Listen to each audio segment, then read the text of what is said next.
l'armée française n'a fait que, à mon avis, faire de son mieux en faisant toujours référence à ses valeurs profondes, ces valeurs humanitaires, humanistes profondes. Donc moi j'ai été révolté par ces accusations.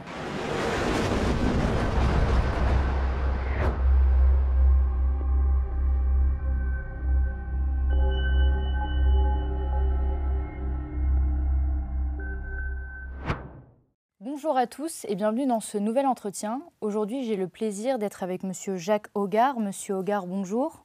Bonjour, chère Julie. Merci d'être avec nous. Alors, pour rappel, vous êtes un officier supérieur de l'armée française et vous avez, entre autres, été commandant du groupement de Légion étrangère lors de l'opération turquoise au Rwanda en 1994. C'est bien ça? Exact, c'est exactement ça. Alors justement, nous allons aujourd'hui faire un petit point sur la situation en République démocratique du Congo, mais aussi un retour historique pour mieux comprendre ce qui se passe actuellement. Alors pour commencer, quelle est selon vous la vérité historique sur le rôle de l'armée française au Rwanda entre 1990 et 1994 ?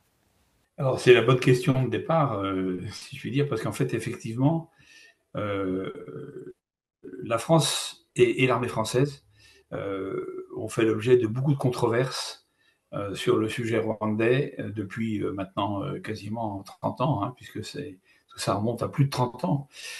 En réalité, il faut juste rappeler aux gens qui nous regardent et qui nous écoutent, la France s'est impliquée au Rwanda qui n'était pas une possession française, une colonie française, ni un protectorat français. La France, puisque c'était au départ une colonie allemande, puis un protectorat belge à partir de 1918, la France est impliquée au Rwanda à la demande du président rwandais, Juvénal Habyarimana, à partir de 1975, quand Valéry Giscard d'Estaing était président de la République française, et que le président Habyarimana a demandé à l'époque à la France de signer des accords de coopération militaire qui visaient à améliorer l'armée rwandaise, à améliorer ses capacités, voilà. Et donc c'est le point de départ. 1975, l'étape d'après, si je puis dire, 1981, la prise du pouvoir par François Mitterrand. 1990, un point important à garder en mémoire, c'est le discours de La Baule, en juin 90, de François Mitterrand, qui incite, pour ne pas dire intime, aux dirigeants africains de démocratiser, entre guillemets, leur régime, c'est-à-dire de sortir du système connu pratiquement depuis les indépendances dans tous ces pays, du parti unique qui visait à maintenir une certaine stabilité et à éviter les problèmes ethniques en particulier, qui sont toujours très chauds en Afrique lorsqu'il s'agit du partage du pouvoir. Donc ce discours de La Baule est important parce qu'à mon avis, il est l'élément majeur déstabilisateur des régimes africains à l'époque.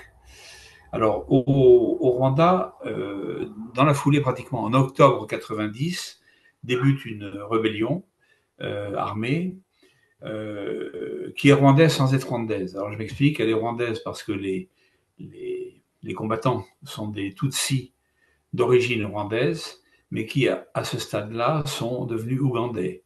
Les deux fondateurs du Front patriotique rwandais sont Fred Rwigema, qui est un Rwandais d'origine, de la région de Gitarama, au Rwanda, comme son second, son numéro 2, Paul Kagame, qui est lui aussi issu d'une famille Tutsi de la région de Gitarama.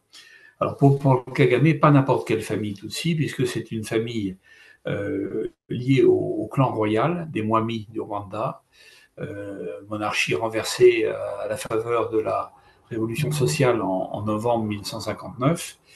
Mais il est le neveu, par exemple, de la tante, il est le neveu de sa tante Rosalie Giganda, qui est la dernière reine du Rwanda. Il est donc de lignage pas directement royal, mais d'une famille qui fournissait des épouses au Mwami, au roi du Rwanda à l'époque.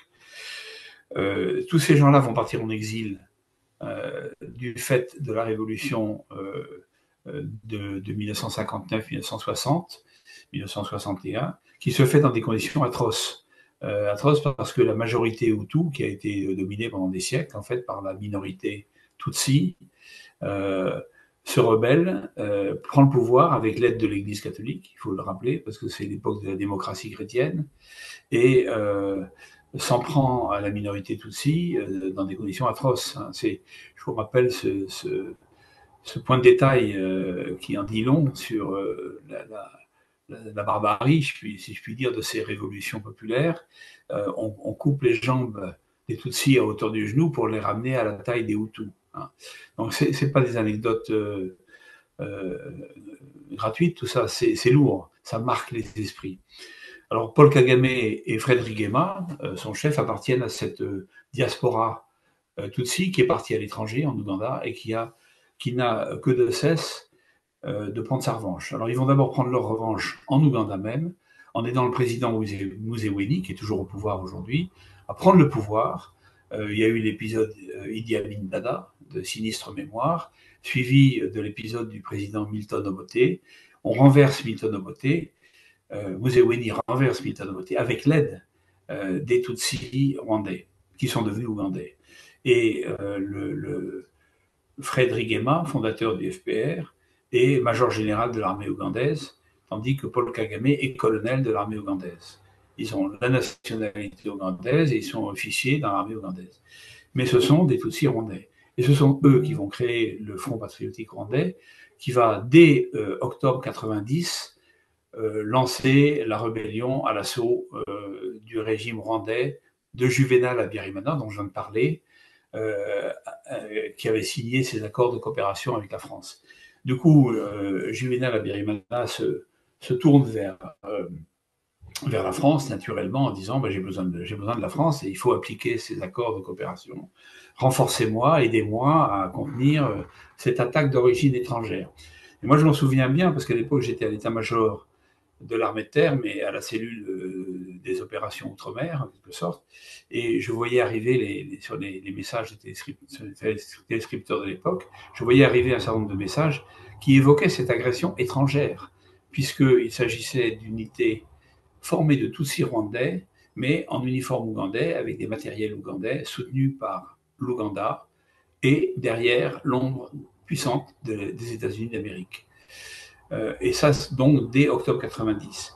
Alors, l'armée française, François Mitterrand et l'amiral Langsat, qui était le chef d'état-major des armées à l'époque, décident, si vous voulez, à ce moment-là, d'aider le régime en place, légitime, à défaut d'être peut-être totalement démocratique, ça c'est encore une autre histoire, à se stabiliser face à cette agression.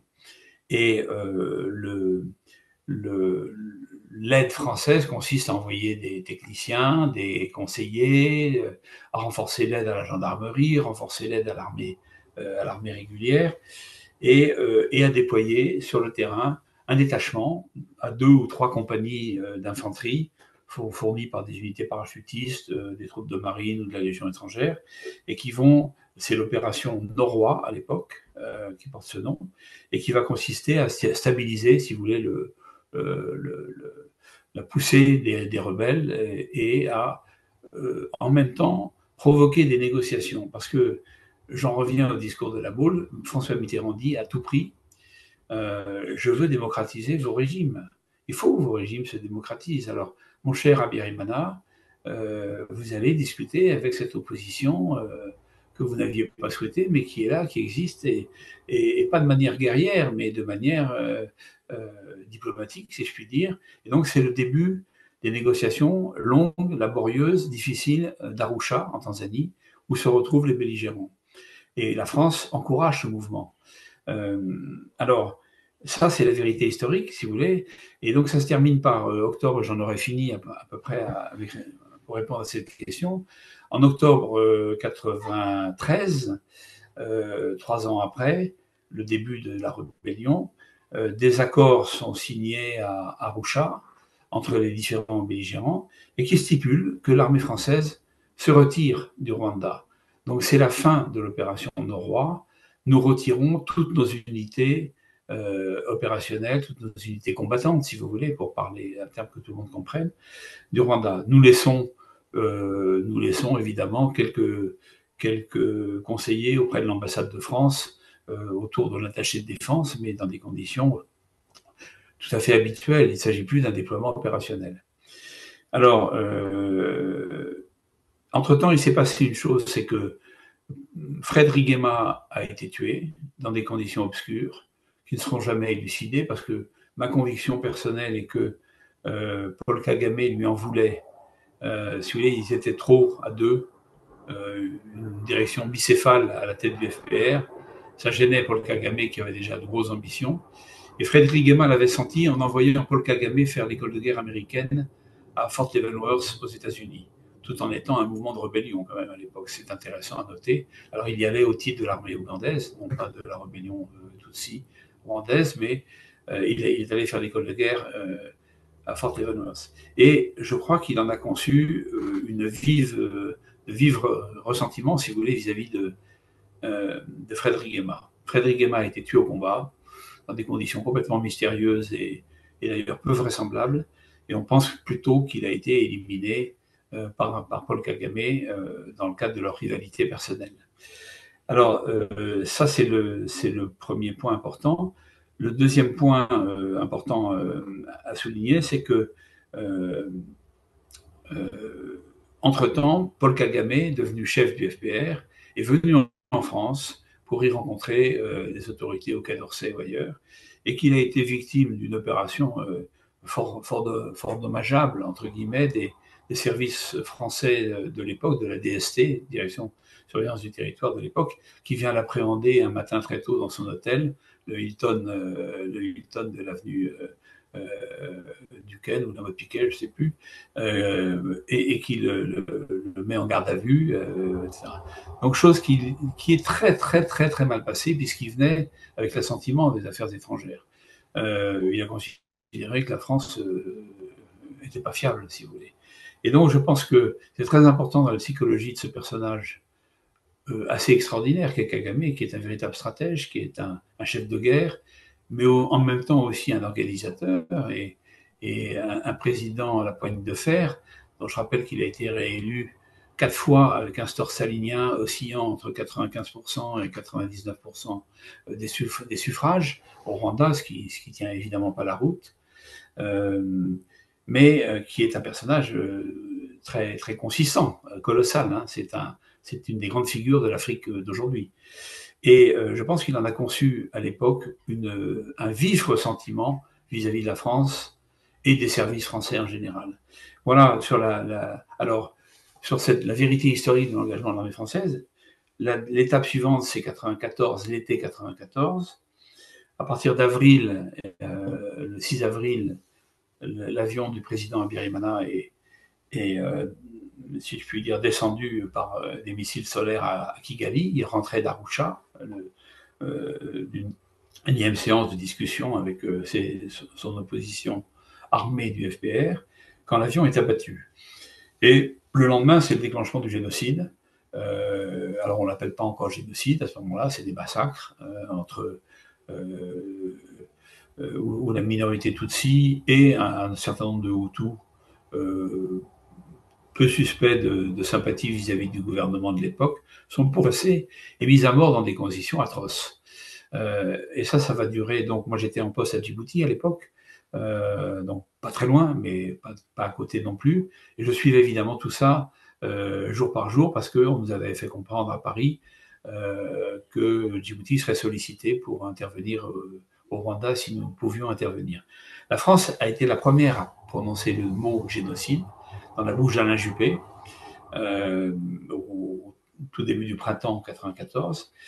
Et la France a demandé une intervention militaire au Rwanda pour faire cesser le génocide, une intervention internationale. Les États-Unis étaient contre, manifestement. Donc à l'époque, l'ambassadeur des États-Unis à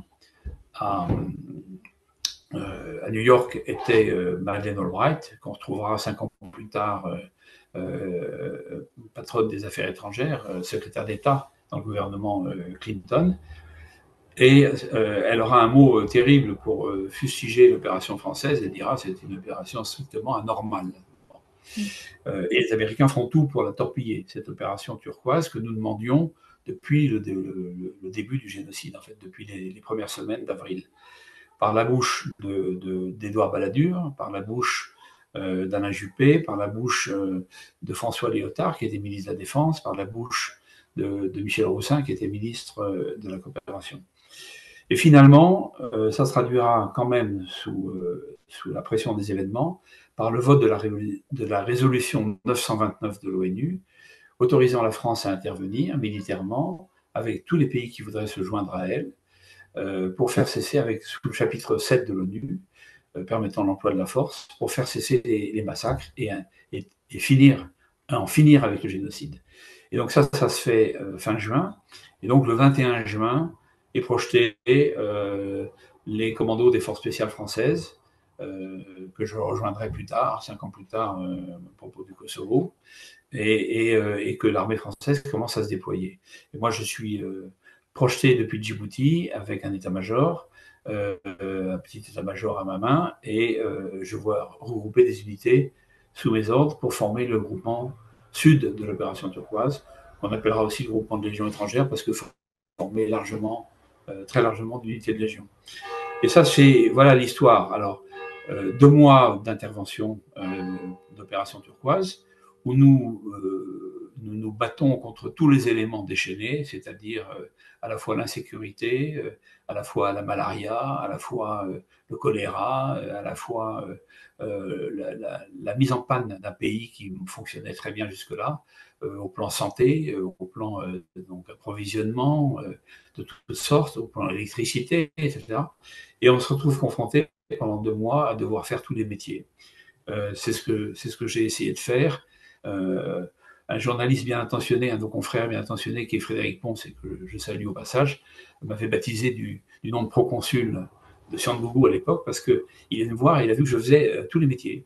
Le métier de soldat, bien sûr, mais aussi le métier de pacificateur, d'administrateur, de diplomate, pour essayer de ramener la paix et un minimum de sécurité et de paix et de concorde civile dans ce pays qui était meurtri par des événements épouvantables, hein, dont j'avais été témoin, parce que je suis arrivé au Rwanda à l'occasion d'un épisode dont on reparlera, qui est la découverte du drame et des charniers de Bicécéro, et où j'ai vu l'horreur à l'état brut, la barbarie, la sauvagerie à laquelle les hommes sont capables de succomber dans des circonstances extrêmes. Voilà, donc j'ai vu ça, et l'armée française a fait de son mieux, hein, je peux vous le dire, entre le 21 juin et le 22 août, puisque c'est la limite fixée par l'ONU à cette opération, pour céder de nouveau la place à une force de l'ONU, qui était intervenue une première fois entre octobre 1993 et avril 1994, avec le peu de succès qu'on connaît, puisque elle a été débordée par les événements et l'ampleur du démarrage du génocide, et que surtout, ses chefs ont manqué de cran au point de faire diviser par 10 les effectifs présents sur le terrain, 2500 hommes, ramenés à 250 hommes en quelques jours à partir du 6 avril, c'est-à-dire autant dire on ne veut rien faire, on abandonne. Alors, l'ONU nous a remplacés à compter du 22 août pour la MINUMAR 2, mission des Nations Unies pour le Rwanda numéro 2, qui démarrait donc à ce moment-là. Et moi, j'ai cédé mon secteur à un colonel éthiopien qui arrivait avec un bataillon éthiopien pour prendre la relève. Alors, le gros problème, c'est qu'ils n'étaient évidemment pas francophones et qu'ils s'adressaient à une population francophone, à des belligérants francophones, à l'exception du Front patriotique rwandais venu d'Ouganda, qui lui était entre-temps devenu anglophone du fait de son exil prolongé en Ouganda. Mais voilà, donc si vous voulez, l'armée française, elle a fait son boulot, si je puis dire, aux ordres des politiques qui se sont succédés. Au moment de Turquoise 94, on est en cohabitation. Jusque-là, Mitterrand avait eu la main, si je puis dire, mais toujours dans son esprit absolu de vouloir démocratiser les régimes africains. Je pense qu'il a largement, avec le recul, je vais dire que ses intentions étaient louables dans son esprit, évidemment, mais il a largement contribué à déstabiliser ces pays qui avaient besoin d'une autorité forte pour se constituer en nation, alors qu'ils ne l'étaient pas toutes, hein, ils ne l'étaient pas tous, pardon, à l'exception du Rwanda et du Burundi d'ailleurs, qui sont quand même deux États-nations réels, authentiques, anciens en Afrique, et c'est assez rare. Voilà. Donc voilà ce que je peux dire sur le rôle de l'armée française. Il a été, à mon avis, tout à fait exemplaire, malgré des difficultés, malgré des épisodes dont on va peut-être parler maintenant, mais qui ont pu ternir aux yeux de certains qui en étaient convaincus à l'avance son action. Bah justement, quels éléments factuels ou opérationnels sont systématiquement ignorés ou manipulés parfois dans les récits hostiles à la France? Alors, moi, si vous voulez, en réfléchissant à cette question, qui est une excellente question, bien sûr, je pense qu'il y a deux choses. D'abord, il y a une remise dans le contexte qui est falsifiée. Bien entendu, le sort des Tutsis au Rwanda a été quelque chose de dramatique, mais dès les années d'indépendance, je puis dire même dès 1959, 1960, 1961. Après, il s'en est trouvé un régime, je dirais, fort, autoritaire, de parti unique, comme il en existait tant en Afrique à l'époque, hein, sous les ordres d'un premier président Hutu qui a été renversé par son chef d'état-major. Ça arrive parfois. On en a d'autres exemples ailleurs, qui est le général Habyarimana, qui prend le pouvoir en 1973 et qui va le garder jusqu'en 1994, jusqu'à sa mort, provoquée par cet attentat en 1994. Et il instaure un système qui me paraît, moi, un peu hallucinant, mais où il avait le sentiment de faire vraiment des avancées majeures. C'est le système des quotas. Donc, il y a 80% de Hutus et 20% de Tutsis, je schématise, hein, eh bien 20% de Tutsis pourront accéder à la diversité, pourront rentrer dans l'armée, pourront rentrer dans la magistrature, pourront rentrer dans l'administration, etc., etc.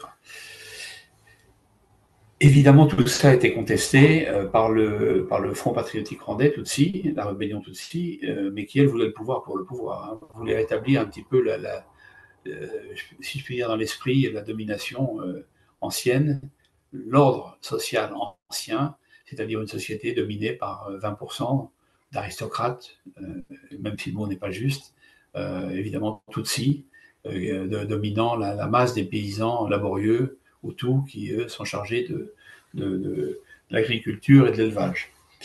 Alors, ce qui est manipulé, c'est d'abord l'interprétation de l'aide de la France au gouvernement Habyarimana. Je pense qu'à l'époque, c'était comment dirais-je, c'était une réaction tout à fait normale. Moi, j'étais en poste à Djibouti à l'époque. J'ai vu le gouvernement français venir en aide au gouvernement djiboutien qui était loin d'être exemplaire, loin d'être exemplaire. Je pense aux actions menées par le pouvoir Issa, Somalie du Sud, face aux populations du nord du pays, aux populations afar, avec des massacres et des choses épouvantables. Vous voyez, il faut remettre les choses un petit peu, les pendules à l'heure et être juste, en fait, essayer d'être juste dans tout ça. Et la première chose, c'est donc une espèce de complicité face à un pouvoir qui avait en lui-même les gènes d'un futur pouvoir génocidaire.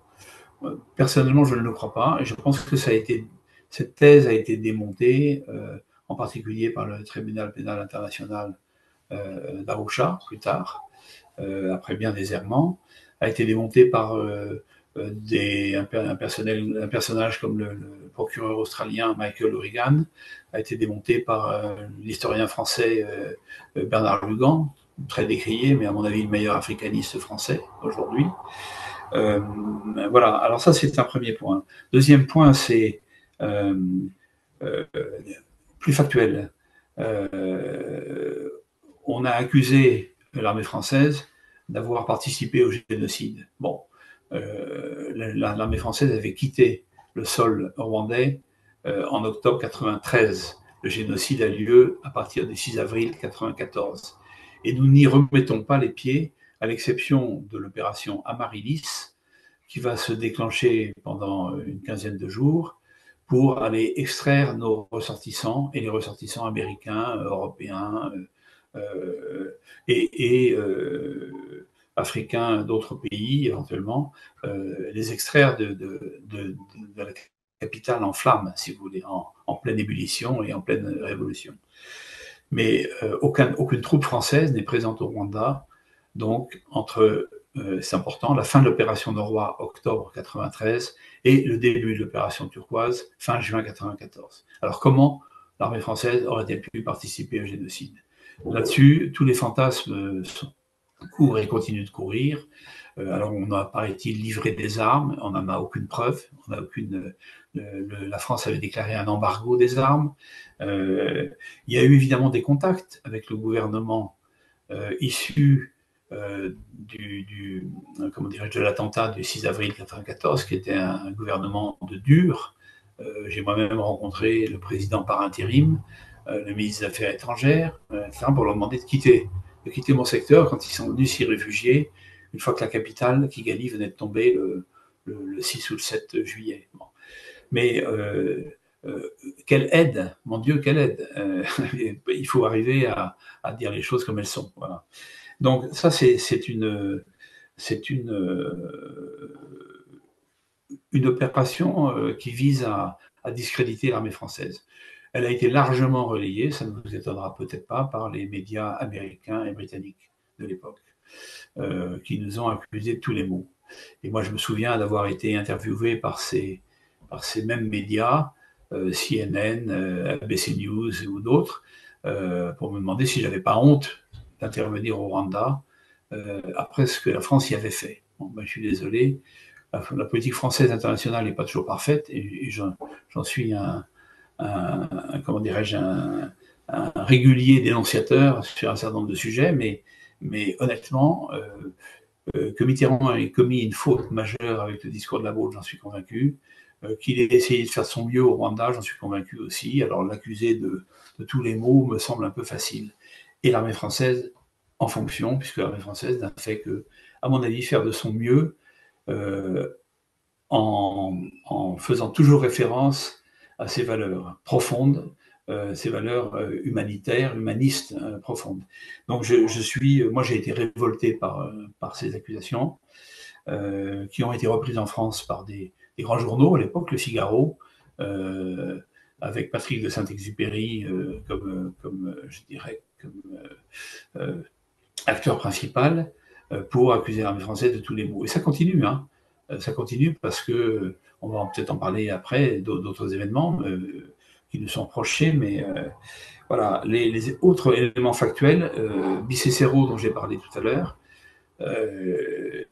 moi j'y ai participé à la découverte, j'étais auprès du colonel Rosier, qui était mon homologue qui commandait le groupement des forces spéciales engagé le premier au Rwanda en juin 1994, et je suis à côté de lui quand il reçoit une communication radio où on lui dit qu'on vient de découvrir quelques centaines de survivants Tutsis dans un état de dénuement extrême, de stress gigantesque, de peur manifeste sur la colline de Bicécero, qui est, si vous voulez, à mi-chemin entre le nord et le sud du lac Kivu, sur la rive est, côté rwandais, et où se trouve un petit détachement de commando marine. Et moi, je vois le colonel Rosier, que je connais depuis des années, qui est un officier d'élite, à mon avis, et un type bien, déclencher les secours.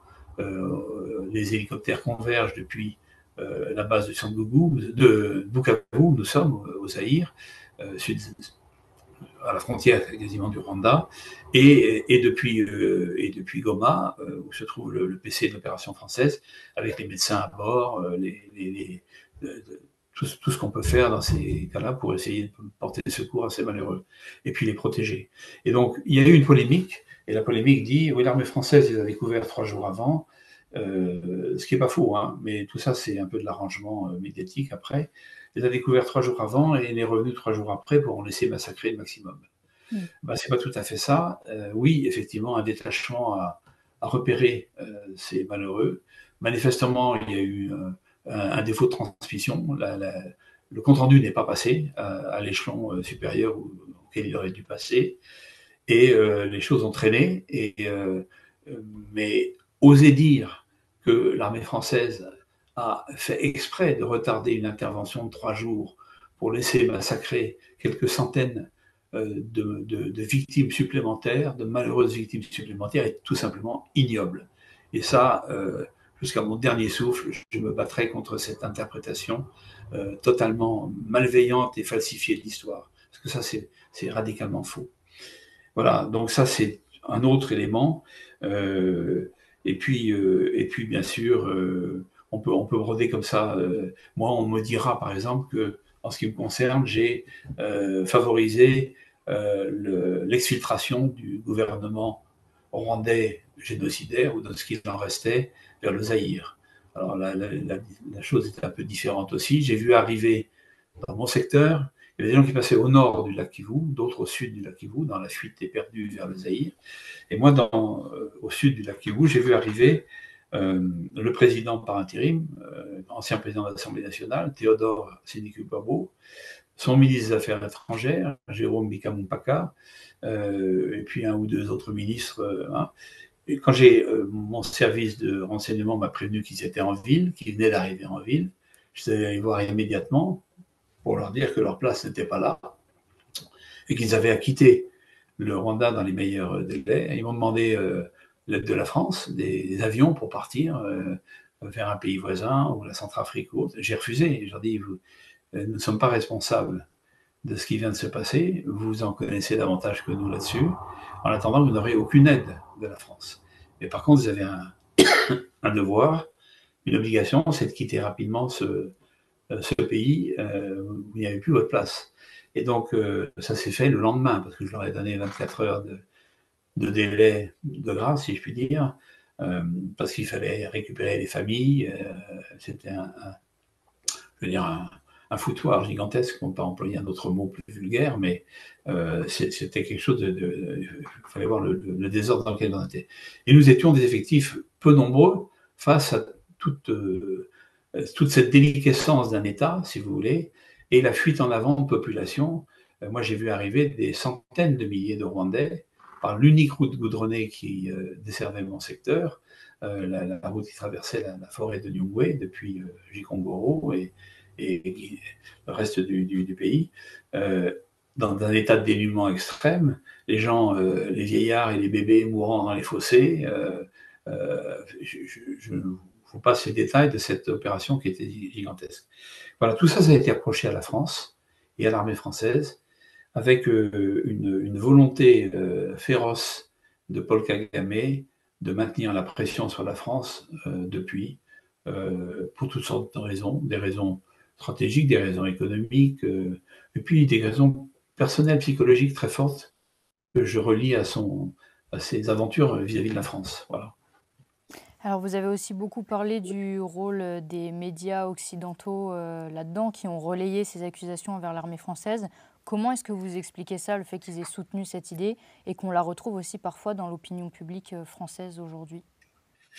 Alors, d'abord, je vais vous dire, l'opinion publique française, elle a été abreuvée de toutes ces contre-vérités tout de suite. Moi, je me souviens que je l'ai raconté ailleurs, mais j'ai été affecté au commandement de la Légion étrangère en rentrant de cette opération, après être passé par Djibouti, et j'ai eu quelques jours de permission. Et pendant ces quelques jours de permission à Marseille, puisque j'étais affecté à Aubagne, je suis allé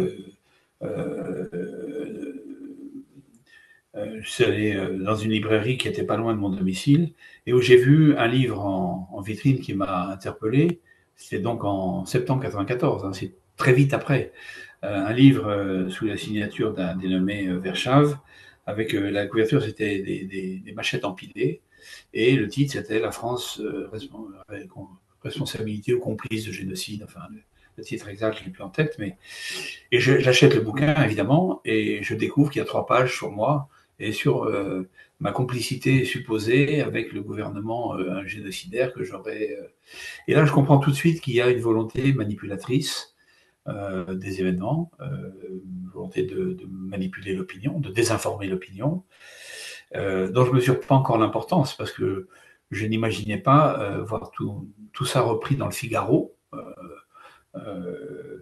Mon père était un lecteur assidu du Figaro, je dirais indépendant, mais assidu quand même du Figaro. Ça me sidérait de voir que dans les colonnes du Figaro, sous la signature de Patrick de Saint-Exupéry, neveu du grand Antoine, on allait retrouver des accusations aussi minables et misérables contre l'armée française. Voilà. Donc, je pense que ça a beaucoup marqué les esprits de la population, parce que tout le monde ne parlait que de ça, que du Rwanda. Mais nous, on n'a pas eu droit à la parole. Et l'armée ne s'est pas exprimée, parce que l'armée, c'est la grande muette. Et les politiques sont restés étrangement muets. Et il s'est établi une espèce de doxa sur cette affaire rwandaise qui nous poursuit encore aujourd'hui. Hein. On a eu nombre de procédures judiciaires qui se terminent d'ailleurs toujours à notre avantage, mais qui mettent des années. Et calomnier, il en restera toujours quelque chose. Hein. Voilà ce que je peux vous dire. Monsieur Hogarth, en tout cas, merci d'avoir été avec nous et merci de nous avoir partagé votre expertise encore une fois. Mais je vous en prie, j'espère apporter quelque chose au débat. Merci beaucoup. Merci à vous et merci à vous d'avoir regardé cette vidéo.